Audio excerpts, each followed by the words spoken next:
Don't eat that. The words of a poor child that changed a millionaire's life forever.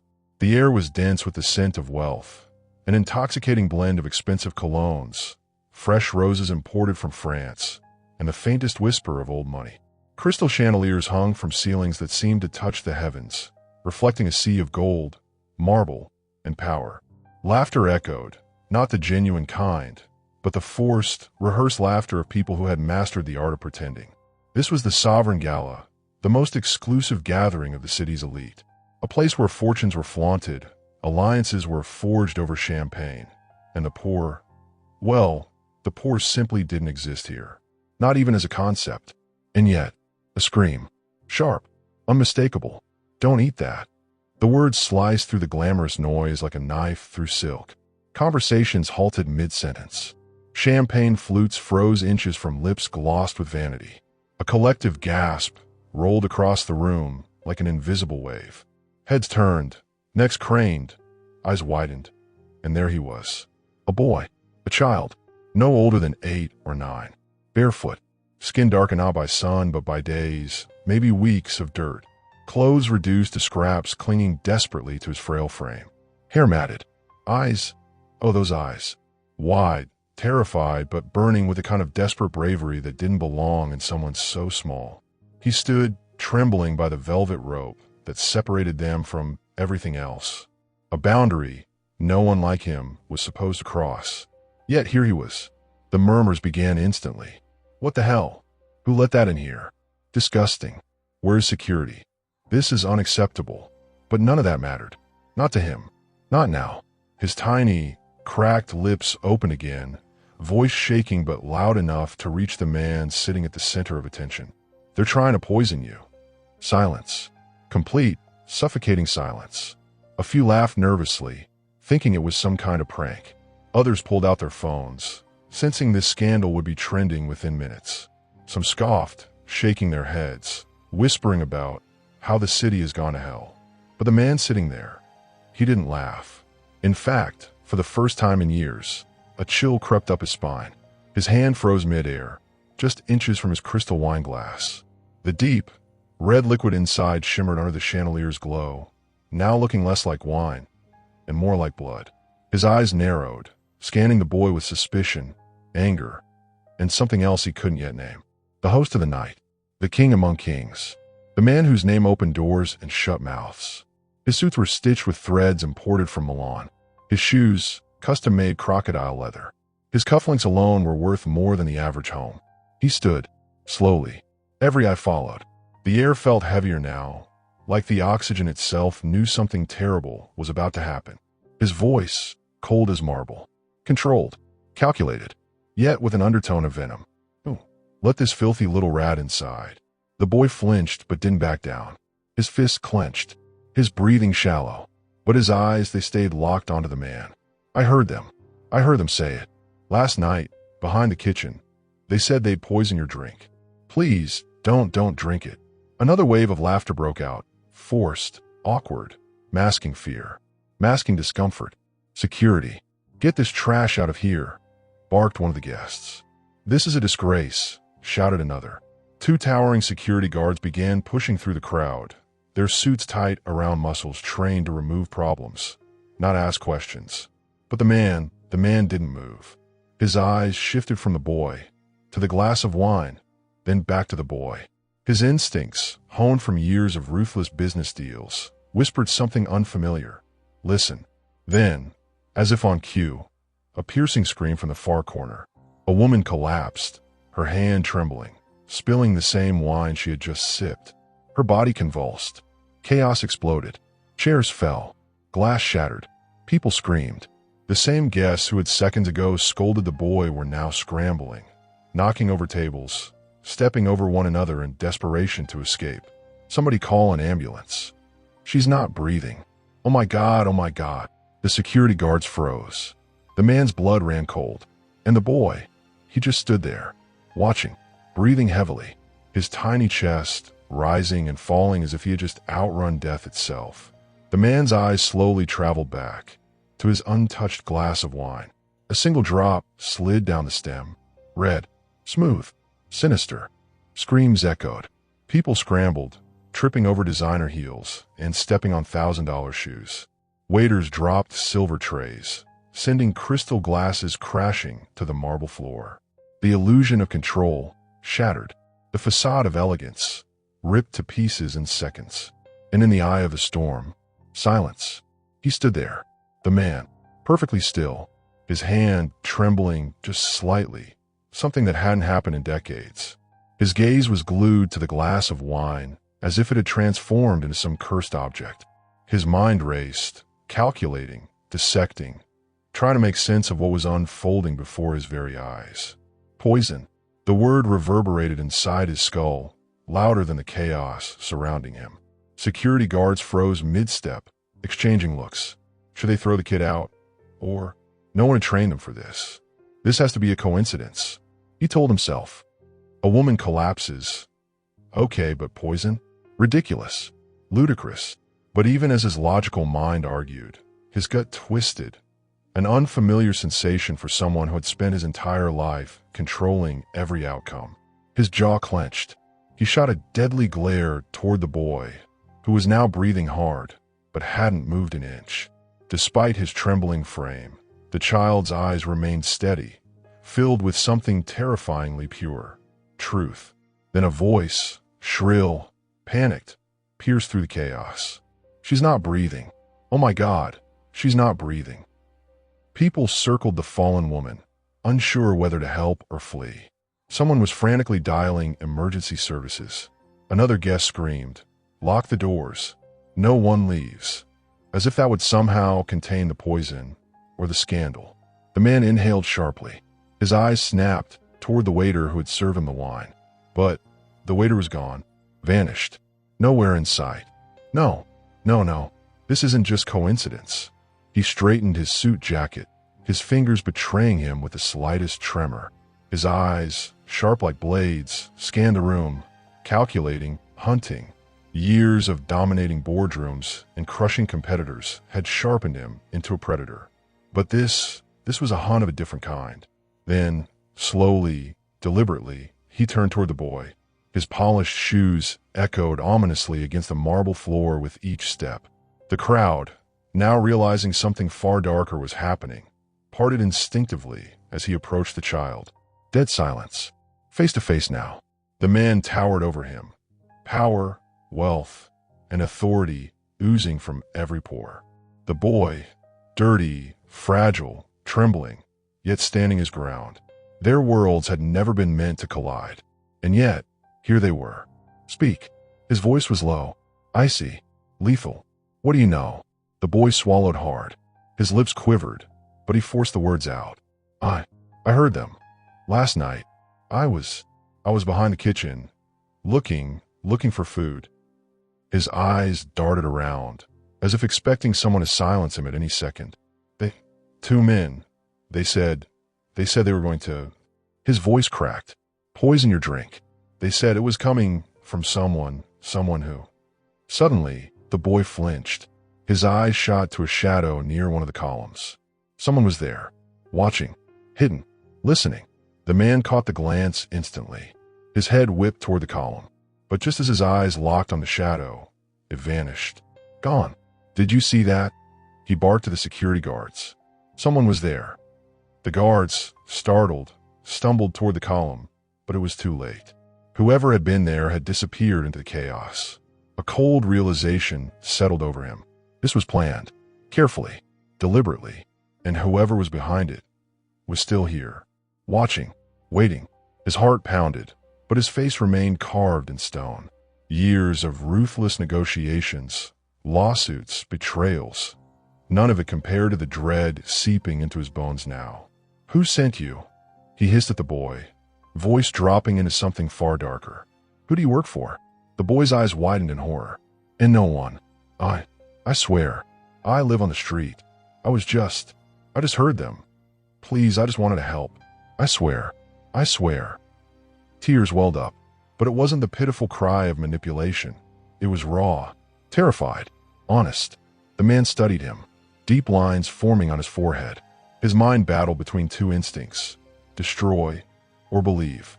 Then, a loud voice boomed across the hall. The police are on their way. Everyone stay where you are." A wave of tension swept through the guests. Whispers, panic, scandal. The man straightened. His jaw tightened. He looked down at the boy, and for the first time in perhaps his entire life, he wasn't sure what to do.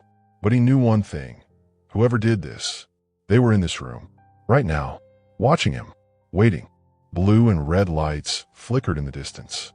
Sirens wailed, growing louder by the second, piercing through the muffled chaos inside the opulent hall.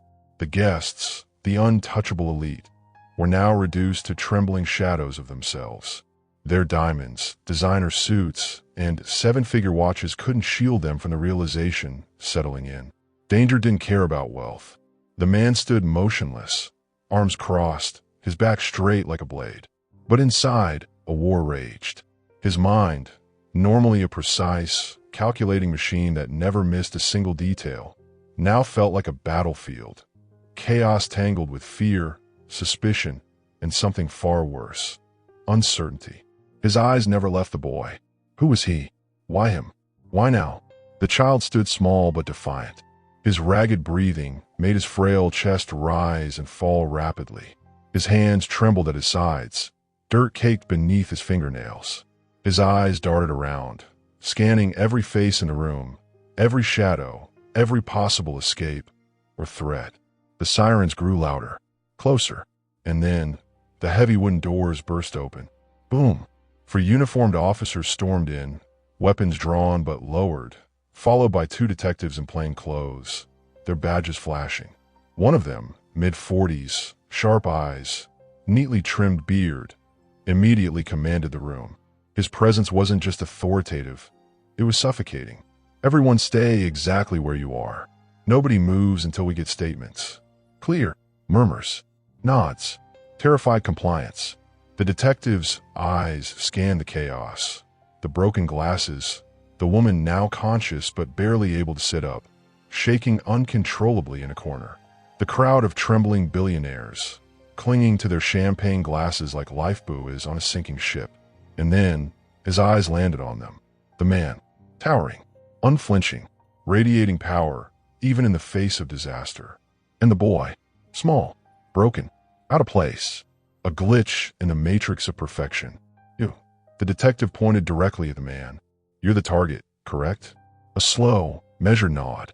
"That's correct." And the kid, his brows furrowed. "Is this your kid?" Silence. A single question, heavy, loaded, meant one way, but the universe seemed to smirk, knowing the weight it actually carried. The man's jaw tensed. "No." His voice sharp, dismissive, almost defensive. "I don't know him." The boy flinched, just barely, but the sting was visible in his eyes. For a brief moment, something broke. "Then what's he doing here?" The detective's tone shifted, skeptical, probing. The man took a breath, steady, controlled, but anyone watching closely could see the flicker of confusion. Or was it something else? Apparently. He exhaled. "He claimed someone tried to poison me." A beat of silence. The weight of the words hit like a slap across the face. The detective's eyes darkened. His gaze darted to the boy. "Is that true, son?" The boy nodded, voice barely a whisper. I heard them. Last night, behind the kitchen, they said they were going to poison him. I didn't know what to do." Tears threatened, but the boy blinked them back. Swallowed them. He wasn't going to cry. Not here. Not now. The detective softened, just slightly. Enough to be human. "You did the right thing, kid." Then, turning to the officers, "Secure the perimeter. Nobody leaves. I want every exit covered. Check the security footage." Now, chaos reignited. Officers spread out. Guests protested. Some shouted about lawyers. Others demanded their privacy. One particularly obnoxious man waved his Rolex in the detective's face, screaming, "Do you know who I am?" Only to be shoved aside like an annoying fly. But none of it mattered. The man wasn't listening, because in that exact moment, his eyes caught something. A figure, in the far corner, moving just slightly. Someone trying to blend into the crowd, but failing. A face he recognized. His stomach dropped. His fists clenched so tightly his knuckles turned white. His breathing became shallow. No, it can't be. But it was. Standing near the grand piano, pretending to sip wine, was someone he hadn't seen in years. Someone who should have never been there. His voice was low, almost a growl. "What the hell are you doing here?" Before anyone else noticed, the man began moving, slow, purposeful, a predator stalking prey. His eyes never left that figure. His pulse hammered in his ears. The detective noticed the sudden shift. "Hey, where are you?" But his words were drowned by the chaos. The man shoved past guests, past security, his feet heavy, echoing against the marble floor. The figure noticed. Eyes widened. Panic flashed. Then, without warning, they bolted. A chase. Inside the gala. Gasps. Screams. Dishes shattered as people jumped aside. The man ran faster than anyone thought possible for someone his age, driven by pure adrenaline and something far darker, rage. He grabbed the figure's shoulder, spun them around, and in that instant, his world tilted, his breath caught, his hands trembled as his eyes locked onto the face he never expected to see again. For a moment, the world froze. The screaming, the footsteps, the chaos, all of it faded into a suffocating silence. His heartbeat became the only sound in the universe, thundering against his ribs like a war drum. His grip tightened on the figure's shoulder, fingers digging into fabric, into flesh. But his face, his carefully constructed mask of control shattered. Staring back at him, Enrique, his brother, the very last person he ever expected, or wanted, to see standing in this room. His jaw locked, his throat tightened, tasting something bitter, betrayal, and maybe something worse, recognition. Because deep down, some part of him knew. It always came back to Enrique. "You." The word barely escaped, strangled by disbelief. "What the hell are you doing here?" His voice was a low snarl, heavy with venom. Enrique's face morphed instantly, from panic to arrogance, like someone flipping a switch. He straightened his blazer, fixed his collar, and sneered. That same smug grin he wore during every argument, every backstab, every silent war over money, power, and control. "Brother." His tone was oily, mocking. "What a pleasant surprise. Don't play games with me." Enrique. His grip didn't loosen. His eyes were daggers. "Why are you here? Why now?" Enrique chuckled, soft, cold. "Why can't I attend a little gathering of the city's finest? After all, I am one of them." He adjusted his cufflinks, flashing a Rolex that gleamed obscenely under the chandeliers. "Or did you forget?" "Cut the crap." His voice dropped into something even colder. "Did you have anything to do with this?" His head tilted, eyes narrowing. "With the wine, with the poison." Enrique's smile faltered. Just a flicker, a micro-expression, gone in a blink, but not missed. "Poison." He arched an eyebrow, playing dumb, badly. "Now that's dramatic. Even for you." "Answer me." His grip tightened further, teeth grinding. His pulse roared in his ears. The blood rushing to his head made everything else fade. The detective shouting orders, the guests gasping, the boys standing frozen in the distance. None of it existed. Only this. Only him. Enrique sighed, as if genuinely tired. As if he were the victim. Always so paranoid, brother. Always looking for someone to blame. Have you ever considered that? Maybe. His eyes darkened. His lips curved into something far more sinister. Maybe not everyone loves you as much as you think. Snap. That was it. The man shoved him hard, slamming Enrique against one of the marble columns with a sickening thud. Gasps exploded around them. "Tell me the truth." His voice thundered, pure fury now, the kind that turns blood to ice. "What do you know?" But before Enrique could open his mouth, enough. A hand grabbed the man's shoulder, hard. It was the detective, yanking him back with more strength than anyone expected. This isn't some family feud in the middle of a crime scene. The man glared, chest heaving, fists clenched, but for a moment, he relented. His brain screamed to fight, but his instincts whispered, "Wait, watch." Enrique straightened his jacket again, brushing off invisible dust, his smirk returning. "See? Same as always. Violent, unstable, unfit." The detective shoved a finger toward Enrique's chest. "You, don't move. You're not going anywhere until we finish here." Then to the man, "And you better calm yourself before you give me a second crime scene to clean up." Silence followed. Heavy, suffocating. But it didn't last, because at that exact moment, a uniformed officer rushed in, breathless, waving a tablet. "Detective, you need to see this. The security footage. From last night." The detective grabbed it, eyes scanning quickly. His brows furrowed. His face paled. His mouth opened slightly, then clenched shut. His grip on the tablet tightened. "No," he muttered under his breath. This can't be right." The man stepped closer. "What is it?" The detective didn't answer.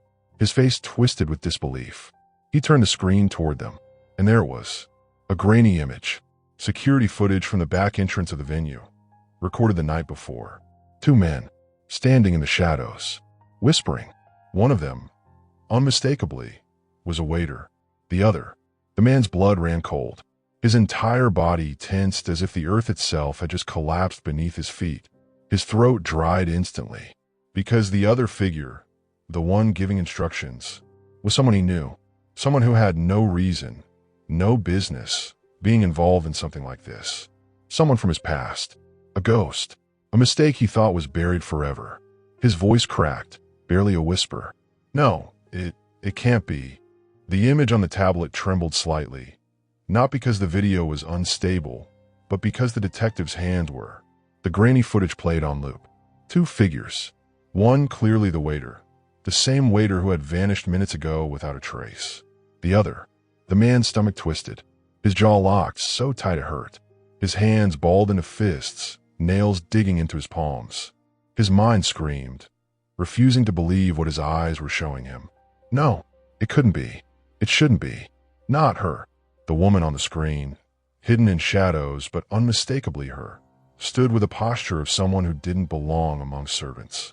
Sharp, calculated, dressed in black, with her hair pulled back into a severe bun.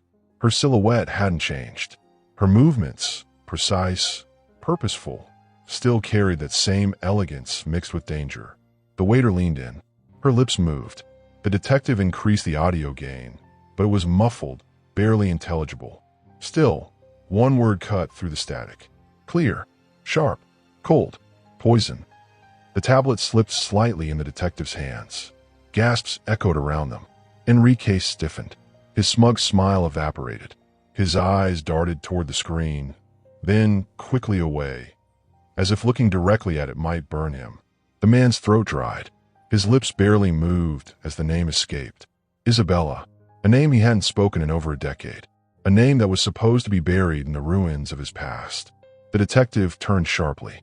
"You know her." Not a question. A statement. His eyes stayed locked on the screen, voice rough, distant. "I did." The detective snapped. "Who is she?" Silence.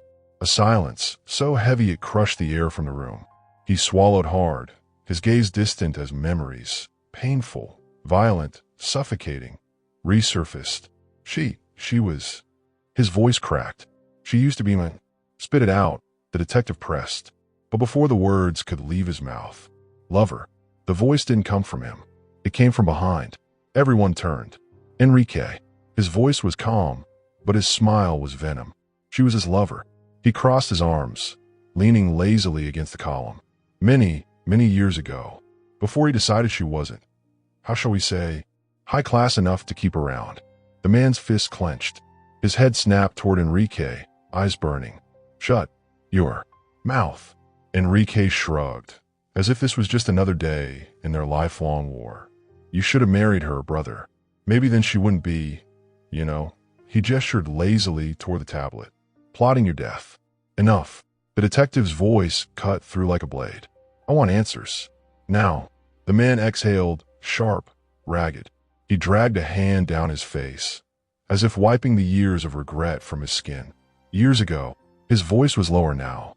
Hollow. Haunted. "I met her. Isabella. She wasn't like the others.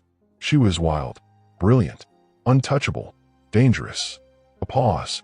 His eyes darkened. "And I destroyed her." Gasps rippled through the crowd.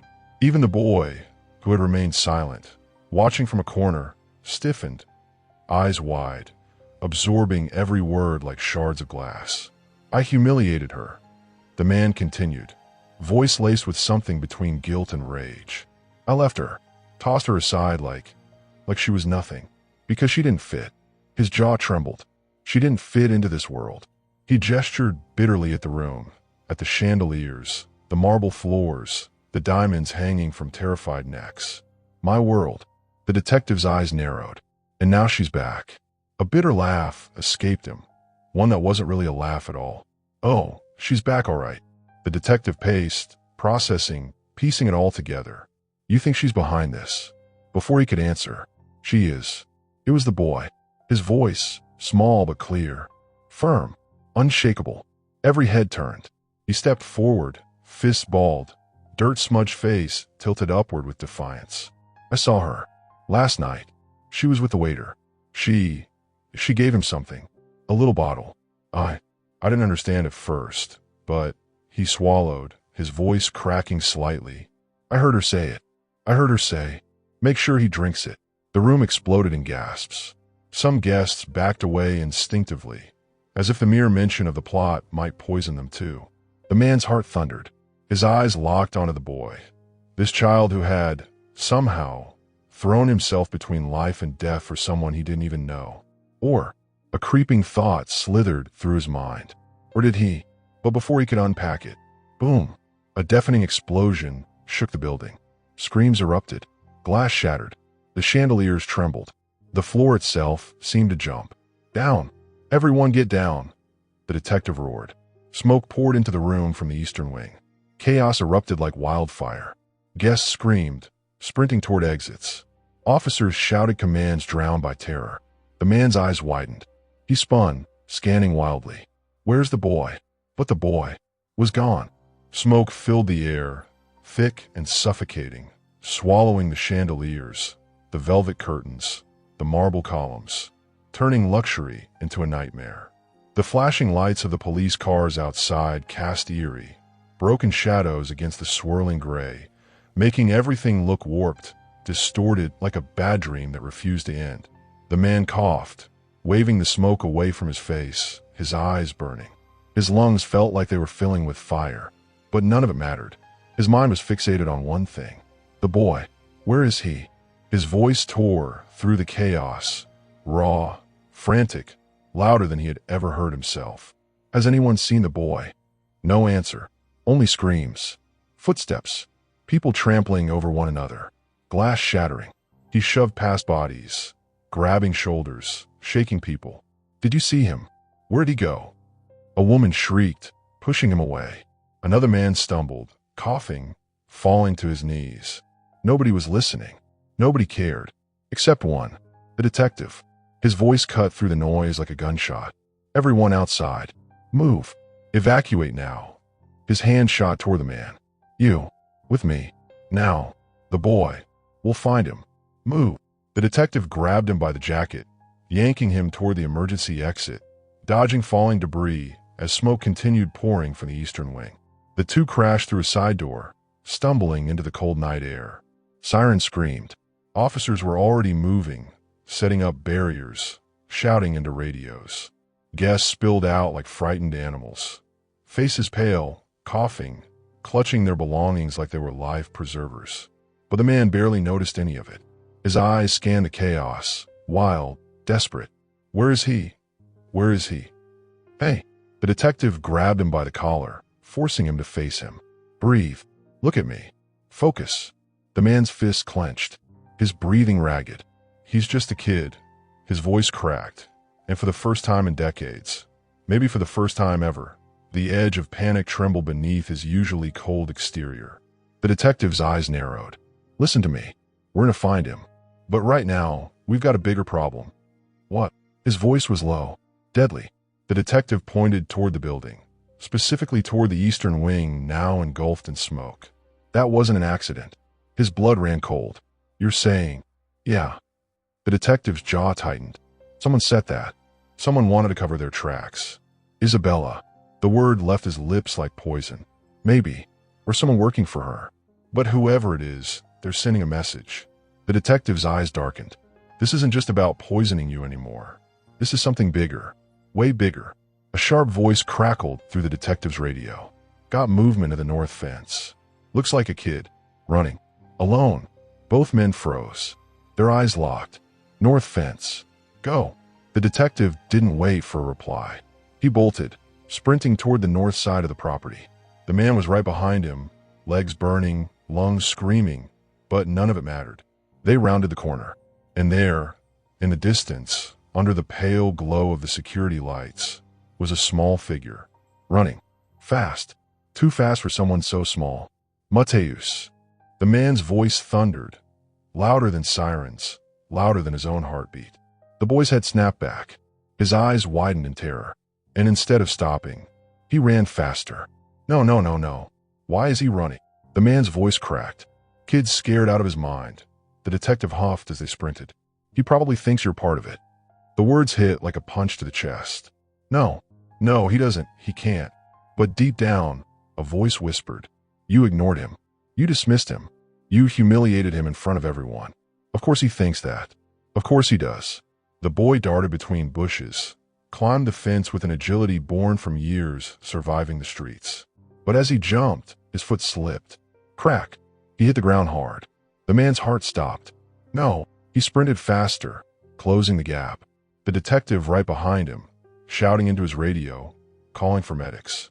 The boy struggled to get up, clutching his ankle, but it was twisted, useless. His eyes were wide, terrified, wild, like a cornered animal. Get away from me, he screamed, voice cracking. Leave me alone. The man skidded to his knees, hands raised. No, no, listen. I'm not here to hurt you. I swear, just breathe, please. The boy sobbed, fists clenched, teeth gritted. You're one of them. You're one of them. The words sliced deeper than any knife. No, no, I'm not. I'm not. I didn't know. I didn't. The man's voice broke. His hands trembled. I didn't know. I swear.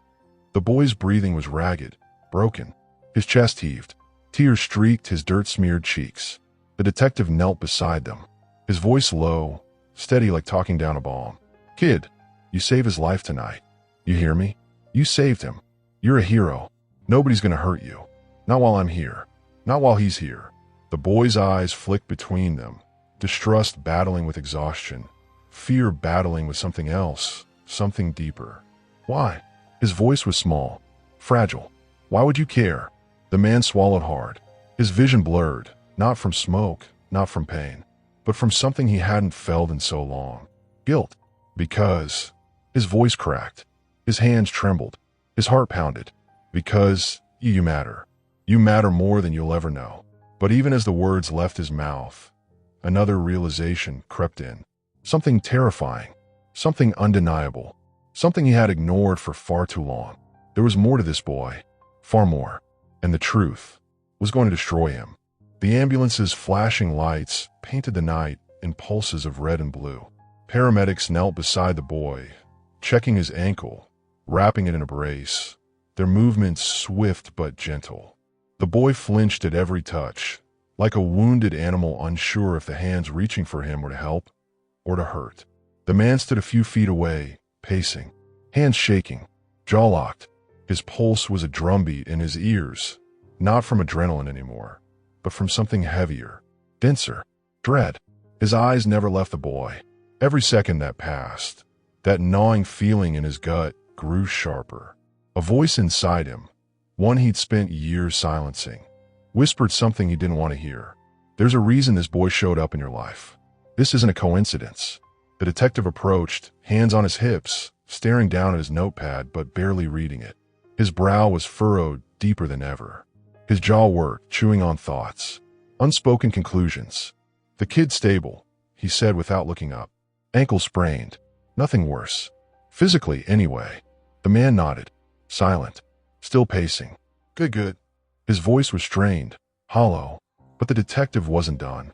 His eyes flicked up, sharp, slicing through him like razors. But that's not the real problem, is it? The man stopped, slowly turned. What? You know exactly what. The detective stepped closer, lowering his voice. There's something about that kid. Something you're not telling me. Something you're starting to realize yourself. A flicker, barely noticeable, but it was there in a man's eyes. A flash of panic, a crack in a marble facade. I don't know what you're talking about, but his voice, it betrayed him. Thinner now, uneven, The detective tilted his head, crossing his arms. Don't lie to me. I've been doing this job for 23 years. I know what someone looks like when their entire reality starts falling apart. He paused. Let the silence suffocate. You're looking at that boy, like you've seen a ghost. The man opened his mouth, closed it, fists clenched, jaw working, teeth grinding. His throat tightened. It doesn't make sense. His voice finally broke free, cracking. It can't be. The detective's eyes sharpened. Say it. No. His head shook. His hands trembled. No. It's impossible. Say it. Silence. Then, a whisper. Barely audible. Barely real. He looks like her. His voice cracked. The eyes. The way he clenches his fists. The way he fights. Like the world owes him nothing. His hands gripped his head, dragging down his face as if trying to rip the thoughts away. It's her. It's Isabella. It's her, all over again. The detective didn't blink. His voice softened, dangerously. You think that's just resemblance? The man staggered back, as if the air itself punched him in the chest. No. His voice trembled. No. No. No, no, no. His knees nearly buckled. His hands shook. He pressed his palms to his temples, pacing in frantic circles. His breathing grew ragged, uneven. Tell me I'm wrong, he muttered. Tell me this is some sick joke. The detective didn't move, didn't speak, just watched, because some truths didn't need to be spoken. They were written in the lines of someone's face, in the horror in their eyes when puzzle pieces finally clicked together. Then a voice, small, fragile, but clear. Why are you looking at me like that? The man froze. His eyes slowly, painfully turned. The boy, sitting on the back of the ambulance, his ankle wrapped, his arms hugging his knees to his chest, his eyes wide, confused, suspicious, but something else, vulnerable. Why? The boy's voice trembled. Why do you keep looking at me like that? The man's lips parted, but no words came. His voice was trapped somewhere between his lungs and his shattered soul. Say something, the boy whispered. Silence. Thick, suffocating. The detective broke it. Kid, what's your name? His tone was gentle now, controlled. The boy hesitated. Eyes flicked between them. He wiped his nose with the back of his dirt-smeared hand. Matus, he muttered. My name is Matus. The man staggered back. His hand flew to his mouth. His knees hit the ground. His vision blurred, his head spinning, his stomach twisting into knots so tight he thought he might pass out. No. His voice cracked. No, no, no. The detective crouched beside him, voice like steel wrapped in velvet. I'm going to ask you one thing. Just one. He waited until the man looked at him. Eyes wild, broken, glassy. About 10 years ago, you said you were with Isabella. The man nodded, barely, as if even remembering was agony. Did you know she was pregnant? Silence. A silence that screamed louder than any explosion. The man's lips quivered. His face twisted. His entire body shook. And then, his voice shattered. No. His breath broke. No. I didn't know. I didn't know. His fist hit the ground. She never told me. His voice echoed into the night. A raw, broken scream. The sound of a man who realized, in one brutal second, that the life he thought he had was a lie. The detective's voice was barely a whisper now. Well, now you do. And as the man's broken eyes turned back toward the boy stared back, confused, trembling, and utterly unaware that his entire life was about to change. The night felt colder now, not because of the breeze, but because of the weight in the air, the suffocating, paralyzing weight of a truth that refused to stay buried any longer. The man knelt there, knees against the pavement, hands gripping his head like he could somehow stop the world from spinning. His breath came in short, sharp bursts, broken, hollow, like someone drowning in oxygen. No. His voice trembled. No. This can't be, it can't. But it was. The detective stood beside him, arms crossed, face tense but steady, the look of a man who had seen broken souls more times than he could count. But never one like this. Not someone like him. You didn't know. The detective's voice was softer now, less interrogator, more human. But look at him. And slowly, painfully the man did. His eyes lifted, dragged upward like they weighed 1,000 pounds. And there, sitting on the edge of the ambulance, was Mateus. Small, fragile, confused, scared, arms wrapped tightly around his knees, eyes glassy, darting between the man and the detective, as if trying to decode the silent conversation happening in front of him. But there was more. The shape of his jaw, the arch of his brow, the way his lips pressed together when he was scared, even the stubborn fire behind his terrified eyes. It was like staring into a mirror he didn't know existed. His mirror, his blood, his son. The realization hit so hard that his body physically recoiled. His hands trembled violently. His stomach twisted into something sharp, jagged. All these years, his voice cracked, barely a whisper. All these years, I never knew. The detective crouched beside him, voice firm but not cruel. Do you get it now? He nodded toward Mateus. This wasn't a random kid trying to save a stranger. This was fate, karma, life, forcing your past to collide with your present. The man swallowed, hard. His throat burned like glass. His voice shook.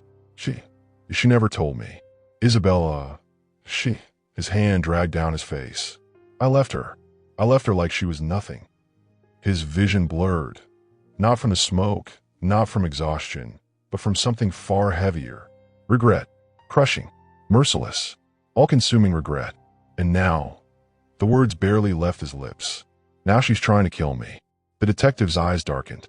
No, she's not trying to kill you. He leaned in closer, lowering his voice to something deadly. She's trying to make you suffer. She wants you to feel every single thing she felt. The man's hands trembled as he dragged them through his hair. His voice cracked. Oh my God, his stomach twisted. She was pregnant. She was pregnant when I left her, when I told her she wasn't good enough, when I destroyed her. The detective nodded slowly.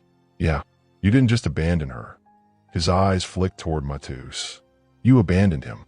Silence. Thick. Suffocating. The weight of it was too much.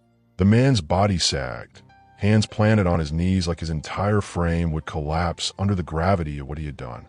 For a moment, there was nothing, just the distant wailing of sirens, the faint buzz of police radios, and the low hum of a world that, until this night, had always bent to his will. Not anymore. Then a voice. Small. Fragile.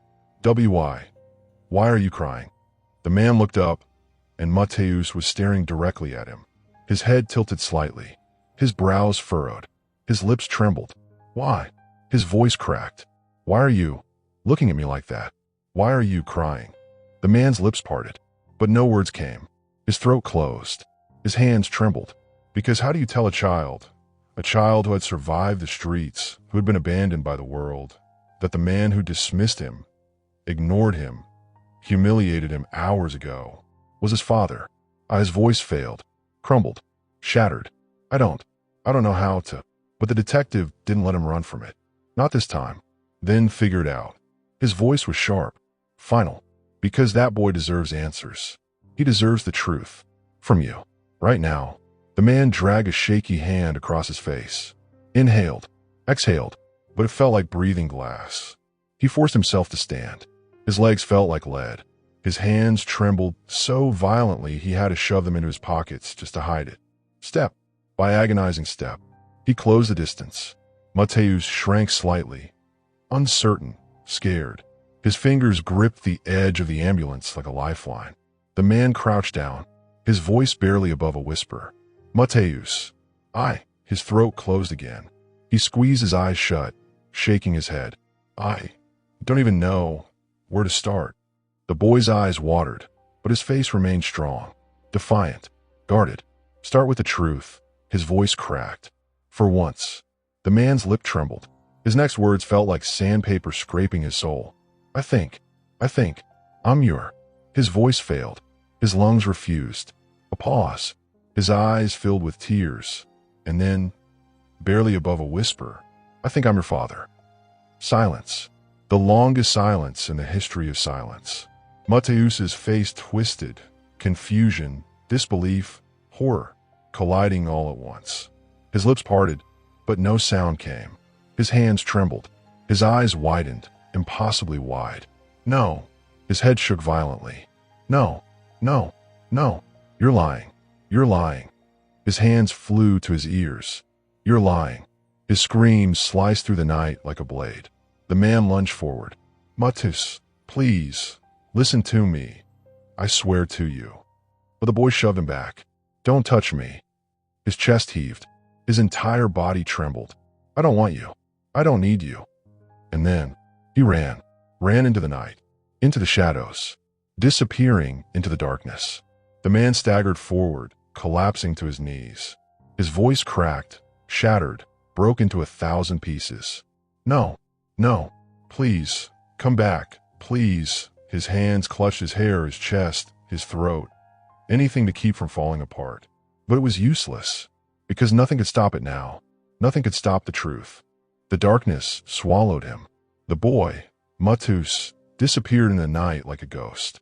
His small figure melted between shadows, down alleys, between fences, faster than anyone could follow. His footsteps, frantic, uneven, broken, faded into the distance until there was nothing but the suffocating silence that followed disaster. The man collapsed to his knees, hands gripping his hair, eyes wild, desperate, glassy with tears. His breathing came in short, sharp gasps, not from exhaustion, but from the terrifying realization that he had just lost something that he never knew he had. No, no, no, please. His voice was barely a whisper now. A prayer, a plea, to the universe, to fate, to anyone cruel enough to listen. The detective stood a few feet away, arms crossed, his face a mix of frustration and something far softer. He sighed heavily, not the kind of sigh that meant defeat, but the kind that carried years of experience, of watching people destroy their own lives over and over again. He's scared, the detective finally said. His voice was lower now, measured, calm, terrified. His whole world just imploded. The man's fingers trembled against his scalp. His jaw clenched so tight it ached. I didn't know. I swear I didn't know. The detective crouched beside him, voice firm but not cruel. Yeah, I believe you. He paused. But it doesn't matter right now. Because he doesn't. The words hit like a punch to the ribs. Oh God. The man's head dropped into his hands. What have I done? His chest heaved. I ruined everything. I ruined everything. The detective tapped his shoulder firm. No, not everything. Not yet. He stood, looking toward the dark streets where the boy had vanished.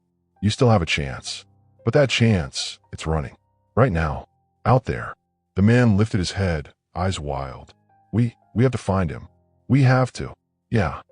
The detective's jaw tightened. We do. But there's more. His eyes darkened. His voice dropped. A hell of a lot more. The man blinked. What? What do you mean? The detective pulled out his radio. Dispatch. This is Unit 47. Put out a bolo on a juvenile male. Approximately 9 years old. Name Mateus. Last seen fleeing the Sovereign Gala premises. Possibly injured. Check all CCTV in the area. Alert all units. Static. Then confirmation crackled back. The detective clipped the radio back to his belt, then turned. His eyes, sharp, dangerous. While you were processing, we pulled more footage from a security system. The man's blood ran cold. His hands trembled. What did you find? The detective's lips tightened into a line. His voice lowered. It wasn't just Isabella at the back door with the waiter. A pause. His eyes sharpened. His jaw clenched. There was a third person. The man's pulse skipped. His skin went cold. What? Someone else was there. Someone giving orders. Someone pulling the strings. The detective stepped closer. And you're not going to like it. Who? The man's voice cracked. Who was it? The detective held his gaze. Then, slowly, pulled out his phone. Opened a pause frame from the video. Turned the screen toward him. The man stared. At first, confusion. Blinking. Disbelief. His brain refused to process what his eyes were showing him.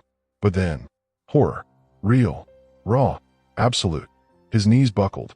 He staggered back, clutching his chest, as if someone had driven a knife straight through it. His breathing shattered. His mouth fell open. No. His voice trembled. No. No. No. This can't be. The detective's eyes were stone. Yeah. His voice dropped into something sharp. It can. It is. On the screen, clear as day, his brother, Enrique, standing beside Isabella, smiling, whispering, handing her something, working with her. The man's hands flew to his head. His whole body shook. No, my own brother, his voice broke. Why?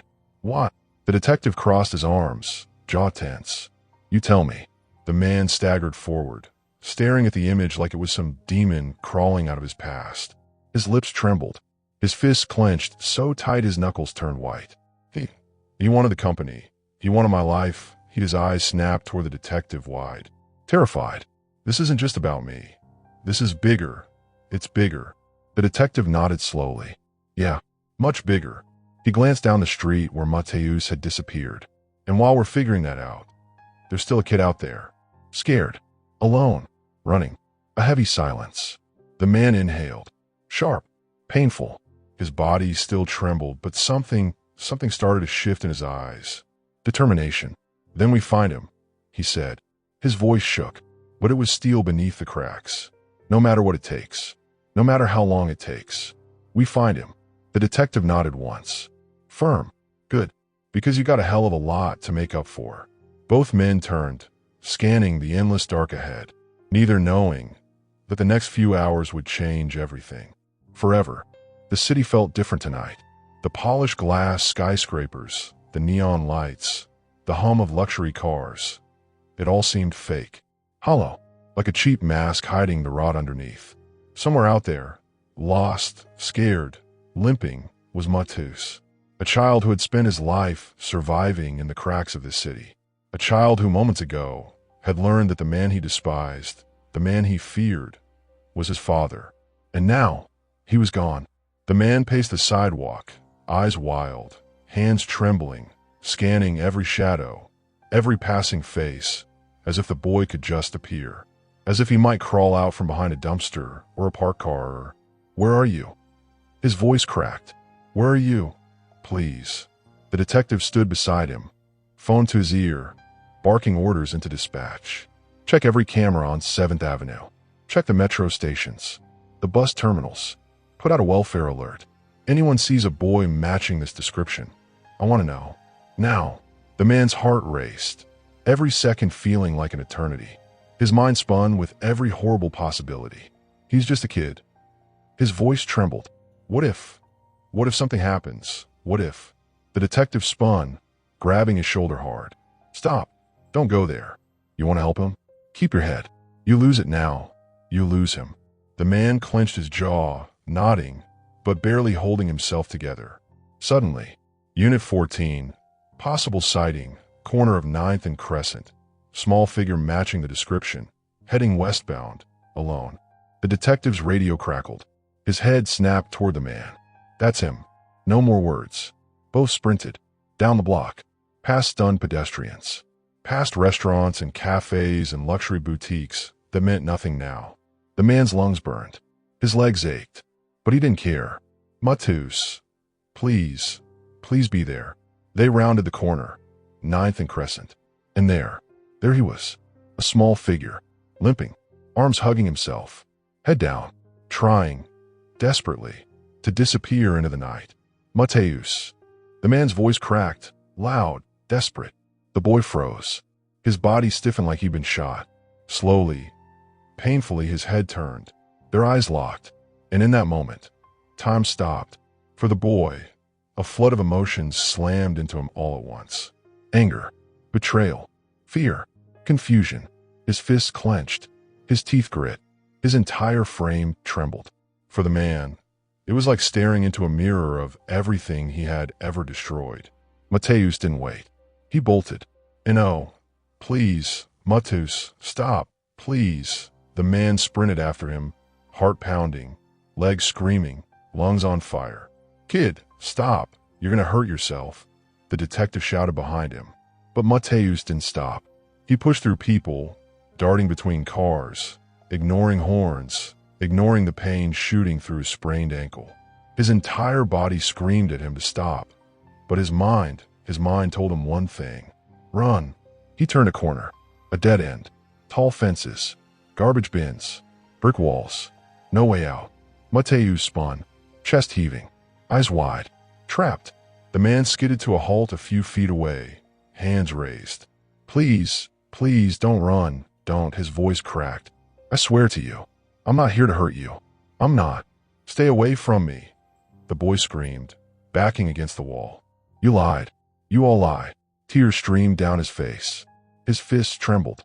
His body shook with rage and heartbreak. You think you can just show up after all this time, after I've spent my whole life alone, and now you want to what? Be my dad? His voice shattered. I don't need you. I don't want you. The man's lip trembled. His knees hit the ground. His hands pressed together as if in prayer. I didn't know. I swear to you. I didn't know. I didn't. His voice broke. If I had known you existed, I would have. His breath caught. I'm so sorry. I am so sorry. Mateus shook his head violently. It's too late. It's too late. The detective arrived, slowing, catching his breath, holding a hand up toward the boy. Easy, kid. Easy. Nobody's here to hurt you, nobody. For a moment, the tension hung, heavy, unbearable. Then, a sharp click, a sound, small, metallic.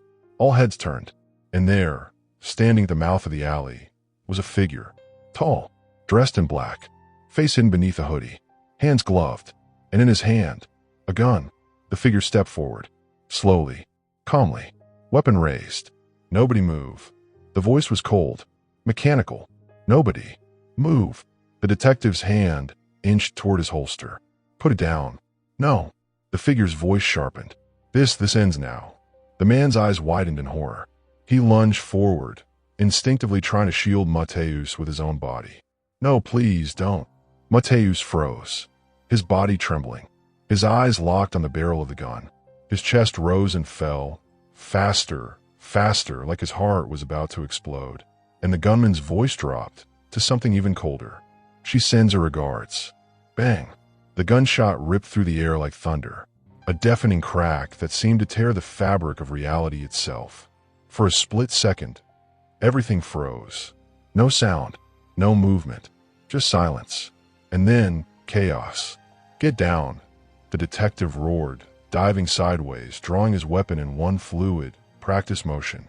The man felt the force before the sound even registered. A sharp, brutal impact that threw his body backward like a rag doll. His back slammed against the pavement. His ears rang. His vision blurred. He gasped, hands frantically patting over his chest, stomach, ribs, searching for blood, for pain, for something. But it wasn't him. His eyes snapped sideways, and what he saw made the blood drain from his face. Mateus collapsed, small, fragile, crumpled on the concrete like a broken doll. His tiny hands pressed instinctively against his side, against the dark, growing stains spreading across his shirt. His breath came in shallow, ragged gasps, eyes wide, terrified. No, no, no, no, I know. The man scrambled forward, crawling, dragging himself toward him, hands shaking uncontrollably. No, please, please no. The boy whimpered. His lips trembled. His tiny body trembled. It hurts. His voice was so small, so weak. Stay with me. Please, stay with me. Oh God, please. His hands pressed over the wound, trying to stop the bleeding, but the blood was hot. Slick. So much. Too much. Medic. Medic now. The detective shouted in his radio, his own gun drawn, eyes snapping toward the shooter. Officer down. Child down. Send everything. I need an ambulance now. The gunman stepped back, not running, calm. Focused. Weapon still raised, like he wasn't done. Stay down, the detective barked, aiming directly at him. Drop it. Drop it now. The gunman didn't flinch. Orders are orders. His voice was mechanical, empty. The kid wasn't part of it. But now, he shrugged. Collateral. Drop the gun. But the gunman didn't drop it. Instead, he turned, bolted, disappearing into the shadows of the alley before the detective could fire. No, damn it. The detective sprinted after him, shouting into his radio. Suspect fleeing northbound, armed, requesting backup. Now. But the man didn't care. None of that mattered. Not now. Not anymore. His world was right here. right in front of him. Mateus. The boy's eyes fluttered, unfocused. His breath was sharp, wet. His tiny hands weakly gripped the man's wrist. It hurts. I know, buddy. I know. I'm here. I'm right here. Tears streamed down his face, his voice cracking. Stay with me, please. I swear I won't leave. Not this time. Not ever again. The boy blinked, slowly. His lips trembled. I didn't think. His breath hitched. Didn't think anyone would ever come for me. The man's heart shattered into pieces. I'm here. I'm here now. I swear, Mateus. I swear to you. His hands pressed harder against the wound, failing to stop the blood. Stay awake, please. Blue and red lights flashed closer. Sirens screamed louder. Tires screeched. Voices shouted. Footsteps pounded. Medic. Over here. Right here. The detective screamed from down the block. Paramedics rushed in, dropping to their knees, ripping open bags, gloves on, gauze out, scissors cutting through fabric, hands moving fast, voices sharp, tense. BP is dropping, pressure's crashing. He's fading. We're losing him. The man was pulled back by an officer, but he fought. No. And no, I'm staying. Sir, you have to let them work, SIR. I won't leave him. His voice cracked, a scream of pure desperation. I won't leave. The paramedics worked frantically, shouting codes, pressing paddles, pumping fluids. Stay with me, kid. Stay. Come on. One medic muttered, breathless. The man's knees hit the ground again, hands gripping his hair. His eyes locked on the boy's tiny frame. And in that moment, a realization hit him harder than anything ever had. If Mateus died, a part of him would die too. The detective knelt beside him, placing a firm hand on his shoulder. His voice low, steady but shaking. Don't give up on him. Not now. You don't give up. You fight. You fight for him now. You hear me? The man's hand shook as he pressed his palms together, in prayer, in desperation, in a plea to whatever cruel universe might be listening. Please, don't take him from me. His voice broke. Please. The medic's voice echoed, sharp, urgent. We've got a pulse. It's weak, but we've got a pulse. Load him up, move. They lifted Mateus onto the stretcher. Blood smeared everywhere. Oxygen mask on. For lines in. Go, move. Hospital now, move. The doors of the ambulance slammed shut. Tires screeched. Sirens wailed. The man stood there, frozen, chest heaving, heart shattered, watching the ambulance disappear into the distance, not knowing if his son was going to survive. The ambulance disappeared into the night, sirens screaming, lights flashing, carrying with it the most precious thing the man had ever lost, and the one thing he wasn't ready to lose again. His knees hit the pavement. Hard. He didn't care. His hands gripped his hair, pulling, shaking. His lungs fought for air, but breathing felt impossible. Please. The words were a broken whisper, repeating, echoing, as if by sheer will alone he could undo what had happened. The detective stood beside him, one hand gripping his shoulder, firm, grounding him, holding him together when everything inside him was ripping apart. His own jaw was tight, fists clenched. His face, usually stone, unreadable, now reflected something raw, helplessness. Hey. The detective's voice was low, steady, sharp. He's still breathing. You hear me? He's still breathing. That means we don't give up. Not now. The man dragged a shaking hand down his face. His throat burned. His eyes were glassy, bloodshot. His voice was hollow. This is my fault. All of this is my fault. Maybe, the detective snapped. But that doesn't matter right now. What matters is that we fight. For him. You fight, you understand me. The man nodded barely, but there was something shifting behind his broken eyes. Rage, desperation, a fire that hadn't been there before. Then we start with this. The detective pulled out his phone. We got the footage. We got the faces. Enrique, Isabella, and whoever that shooter was. We'll ID him soon. I've already got units chasing him down. The man's jaw clenched. His fists balled. Enrique.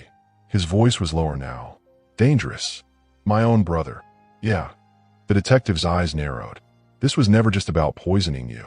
This This was a message, a declaration of war.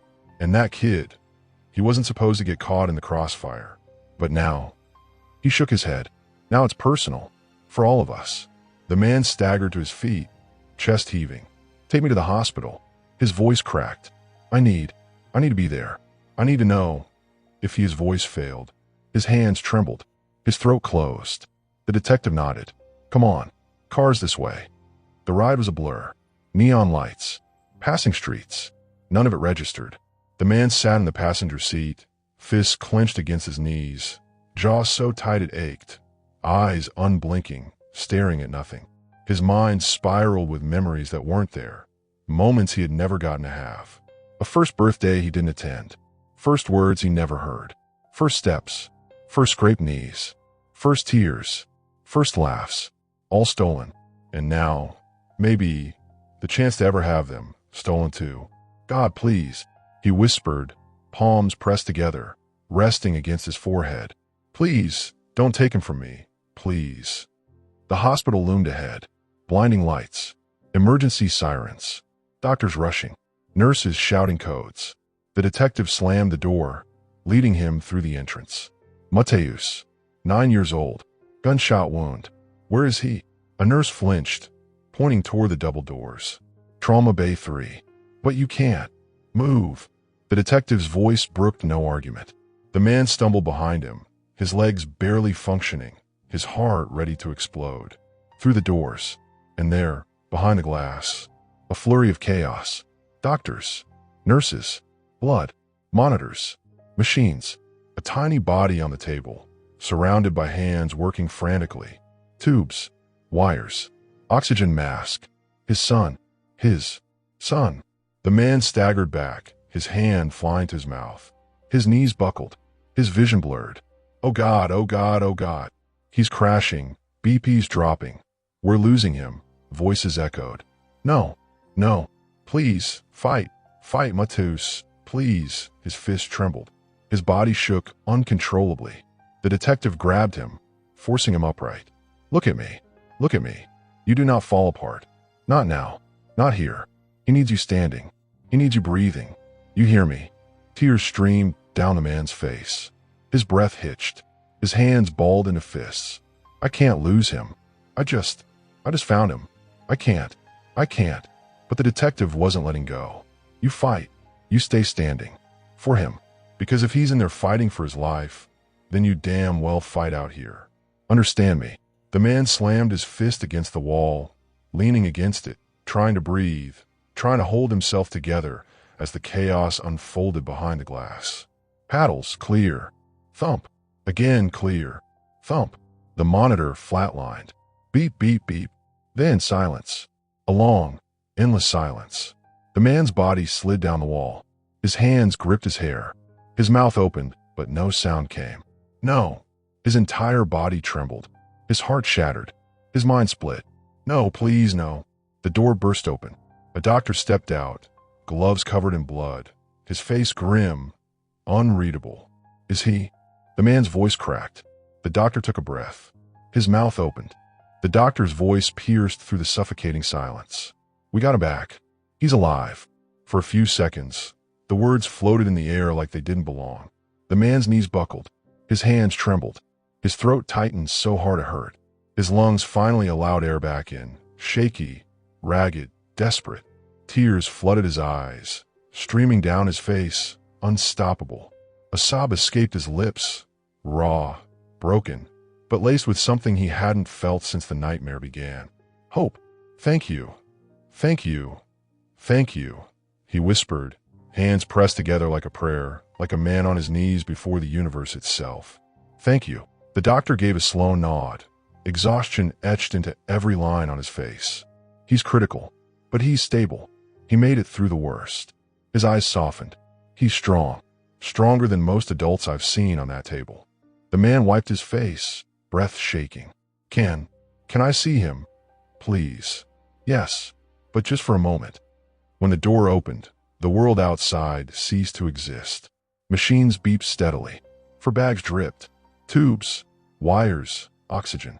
But through all of it, through the fragility, through the bruises, the bandages, there he was. Mateus. Small, pale, weak, but breathing, alive, fighting. The man stepped forward, quietly, reverently, like someone approaching something sacred. He dropped to his knees beside the bed, hands shaking as they reached for the boy's tiny hand. "I'm here." His voice cracked, collapsing under the weight of everything he wanted to say. "I'm here, and I swear I'm never leaving again."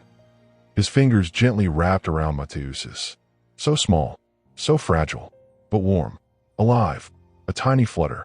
Mateus's fingers gripped back, weak, barely, but real. The man's breath shattered. Tears spilled again. His forehead pressed against Mateus's hand. "Thank you for not giving up, for fighting. I promise you, I promise, from this day on, you will never fight alone again." Outside the room, justice was being served. Enrique sat cuffed in the back of a patrol car, face swollen from the punch, blood trailing from his lip. His smirk was gone now, replaced by something bitter, hollow. The detective stood at the window, arms crossed. "You should have stopped when you had the chance." His voice was stone. "But now, you'll rot. Attempted murder, conspiracy, child endangerment. Oh, and let's not forget the attempted assassination of your own brother. Judges love that." Enrique looked away. No more words, no more smugness, just silence. And far away, Isabella, gone. Her plans failed. Her empire of revenge crumbled into ashes. Days passed. Recovery, healing, quiet moments that had never existed before. The man never left Mateus's side. Not once. He held his hand through every nightmare, whispered through every panic, watched as the machines slowly became fewer until they were gone. Until Mateus opened his eyes. Weak, small, but alive. "You're still here," the boy whispered, voice scratchy. The man smiled, real, raw. "Yeah, I'm still here. I'm not going anywhere. Ever." A pause. Mateus's lips trembled. His tiny voice cracked. You really meant it when you said, "I have a dad now." The man squeezed his hand gently, swallowing back a sob. "No, you don't have a dad now. You've always had one. I just didn't know, and now I'll spend the rest of my life making it right." His breath shook. "I'm sorry. I'm so sorry." Mateus blinked, slowly. Then a small, trembling smile. "For the first time, I forgive you." The man's hands flew to his face, covering it as the tears came. Not for pain now, not from guilt, from something else. A second chance. Weeks later, no more monitors, no more hospital gowns, no more beeping. Just two figures, side by side, walking out the hospital doors. The man, dressed in a simple jacket, no designer suits, no expensive watches, no mask of arrogance anymore. Just a man, a father, and beside him a boy, small, brave, smiling. "Ready to go home?" the man asked, his voice gentle. Mateus smiled. "Yeah, ready." They stepped into the sunlight, together, and for the first time in either of their lives, they weren't alone anymore. The past was over. The pain was over. The war was over. What came next was life, a real life, together. This story reminds us that sometimes God allows the greatest pains in our lives to become the greatest blessings. No matter how much life has hurt you, there is always a second chance. And love. Oh, love has the power to heal even the deepest wounds. May God bless your life and your family. And tell me in the comments, where in the world are you watching this video from? I'd love to know how far this story has reached.